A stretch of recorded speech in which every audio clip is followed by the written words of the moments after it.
Good morning students, welcome to the class. तो we are doing chapter number 3rd, that is factors and multiples. तो we have completed this multiples. हमने multiples के concept से related सभी worksheets complete करनी है.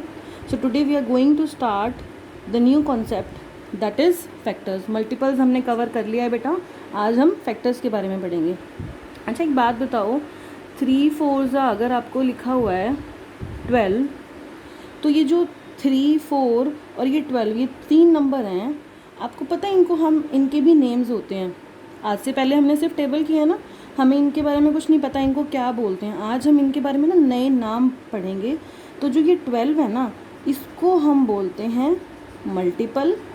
अब देखो, जब हमें फैक्टर्स और मल्टीपल दोनों के रिलेशन पता लगे तभी चैप्टर का मतलब समझ में आएगा ना कि चैप्टर में था क्या. और ये जो 3 और 4 हैं, इसको क्या बोलते हैं? फैक्टर्स. क्या बोलते हैं? फैक्टर्स. इसका मतलब है कि अगर any number, if we multiply any two number we get a product and the product we get, इसको हम क्या बोलते हैं? मल्टीपल. और जिन दो नंबर को हमने मल्टीप्लाई किया उनको क्या बोलते हैं? फैक्टर. मतलब we can say 3 is a factor of 12, 3 is a factor of 12. और क्या बोलेंगे?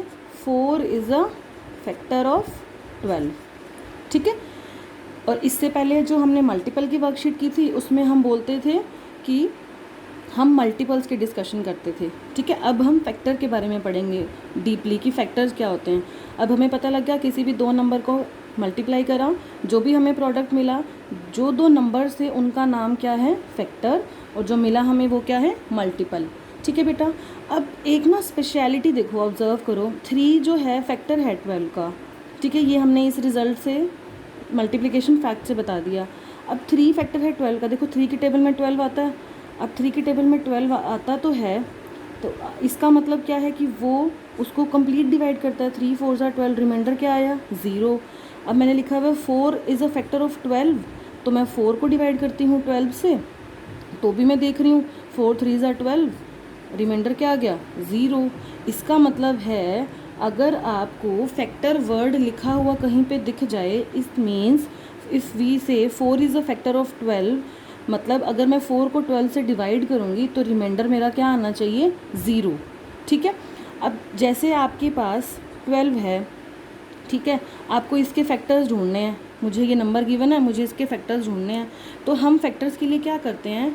हम 1 से शुरू करते हैं. फैक्टर ढूंढने हैं तो हमें यही ढूंढना है ना कि 12 को कंप्लीट कौन डिवाइड कर रहा है. मतलब 12 को किससे डिवाइड करें, रिमाइंडर क्या आ जाए? 0. तो 1 से डिवाइड करेंगे अगर 12 को, तो 1 तो हमेशा 1 12 12, तो क्या आएगा? 0. तो 1 तो हमेशा फैक्टर रहेगा. इसका मतलब अब आएगी बारी काउंटिंग वाइज चलेंगे हम. सबसे पहले फर्स्ट की टर्न आई, 1 तो कंप्लीट डिवाइड कर रहा है इसको. अब चलो चेक करते हैं 12 की टेबल में 2 चेक करना है कि 2 डिवाइड करता है 12 को. करता है, हमें पता है 2 6 12, तो यहाँ पे भी रिमाइंडर 0 आ गया. इसका मतलब हमें एक और फैक्टर मिल गया. मैं यहाँ फैक्टर्स लिखती जाती हूँ साथ साथ. देखो 1 मिल गया, 2 भी मिल गया. जो 12 को डिवाइड करने पे रिमाइंडर 0 देता जाएगा काउंटिंग वाइज, वो क्या होता जाएगा? उसका फैक्टर. अब 3 4 12 होता है, ये भी हमें पता है. तो इसका मतलब यहाँ पे 3 भी आ गया. अब 3 के बाद टर्न किसकी आएगी? 4 की. 4 3 भी 12 होता है. क्या आ गया आंसर? 0. तो यहाँ पे 4 भी आ जाएगा. अब चेक करना 5 की टेबल में 12 आता है? नहीं आता. 5 2 10, रिमाइंडर क्या है? 2. तो इसका मतलब 5 जो है इसका फैक्टर नहीं होगा. 6 की टेबल में तो 12 आता है. देखो 6 2 12, तो यहाँ पे 1 2 3 4 6 भी आ गया. अब 7 की टेबल में 12 आता है? 7 2 14, नहीं आता. 8 की टेबल में 8 2 16, नहीं आता. बड़े नंबर हो गए. इसका मतलब है 11 की टेबल में भी नहीं आता, 10 की टेबल में भी. अब डायरेक्ट किसकी टेबल में आएगा? 12, अपनी खुद की टेबल में. 12 1 12. इट मीन्स दैट दीज 1 2 3 4 5 6, ये 6 फैक्टर हैं इसके. किसके? 12 के. आपने कैसे ढूंढने हैं? आपने डिवाइड करना स्टार्ट करना है, और जो भी नंबर डिवाइड करने पे आपको रिमाइंडर 0 मिल गया वो क्या हो जाएंगे? उसके फैक्टर्स. अभी एक 2 क्वेश्चन करेंगे जिससे आपको थोड़ा और क्लियर हो जाएगा कि इसको क्वेश्चन में कैसे हमने समझना है.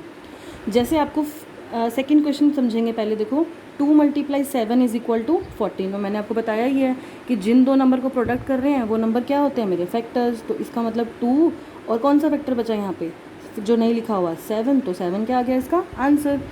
अब बी पार्ट है, जैसे ईजी है ना, देखो 3 8 ज़ा 24। अब इसका मतलब क्या है, 24 जो है वो मल्टीपल है, प्रोडक्ट है, और ये जो 3 और 8 क्या है, इसके फैक्टर। अब इसने पूछा ही हुआ है dash and 8 are the factors of 24। तो क्या आंसर आएगा यहाँ पे, जो मिसिंग है 3। तो मेरा आंसर क्या आएगा 3। तो सेकंड क्वेश्चन तो बहुत ईजी है, आपको बस मिसिंग नंबर ढूंढना है कि कौन सा नहीं लिखा हुआ, आपका वो आंसर आ जाएगा।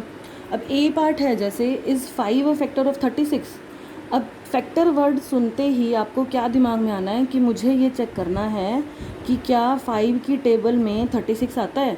अब कोई और नंबर आ गया तो आपको उसको चेक करके देखना है, डिवाइड करके। तो 5 की टेबल में वैसे हमें पता है 36 नहीं आता, बट हम डिवाइड करके क्वेश्चन में दिखाएंगे।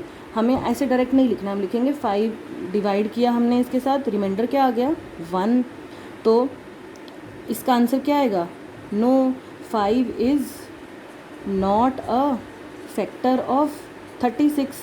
क्यों नहीं है, क्योंकि यहाँ पे रिमाइंडर क्या आ गया 1, बिकॉज रिमाइंडर इज़ 1। यहाँ पे आप लाइन भी लिखोगे, यहाँ पे स्पेस नहीं बचा, बिकॉज रिमाइंडर इज़ 1। हम इस रिमाइंडर को r बोल रहे हैं, और आप यहाँ पे पूरा r लिखोगे, remainder is equal to r, तब यहाँ पे आप r इज़ इक्वल टू 1 लिख सकते हो, नहीं तो आप पूरा कंप्लीट भी लिखोगे, रिमाइंडर इज़ इक्वल टू 1। अब देखो बी पार्ट में भी पूछा हुआ है, इस 7 अ फैक्टर ऑफ 77। मुझे फैक्टर वर्ड दिखा, मुझे क्या चेक करना है कि 7 की टेबल में 77 आता है या नहीं आता। तो मैं क्या करूँगी, 7 को डिवाइड करूँगी 77 के साथ, 7 1 ज़ा 7, फिर 7 1 ज़ा अगेन 7, रिमाइंडर क्या आ गया 0। तो येस, इसका ये 5 था बेटा, ध्यान से देखना। अब यहाँ पे येस, क्योंकि रिमाइंडर 0 आ गया, तो जिसका भी रिमाइंडर 0 आएगा वो तो फैक्टर हो जाएगा ऑफ 77। बिकॉज आपने ऐसे कंप्लीट लिखना है, वहाँ स्पेस नहीं था, because remainder is equal to 0। तो आपने इस क्वेश्चन नंबर 1 और 2 में बहुत इजीली आप कर लोगे, बस ध्यान रखना है फैक्टर पूछा हुआ है, डिवाइड करके देखो, रिमाइंडर अगर आ गया 0 तो वो फैक्टर होगा, नहीं आया तो वो नहीं होगा। 0 के अलावा कुछ भी आ जाए, 1 2 3 4 कुछ भी आ जाए, वो फैक्टर नहीं होगा। डिवीजन आपने 4th क्लास में अच्छे से की हुई है। तो क्वेश्चन आपका फर्स्ट और सेकंड बेटा इजीली हो जाएगा, ट्राई कर लेना सारे क्वेश्चन, सारे पार्ट।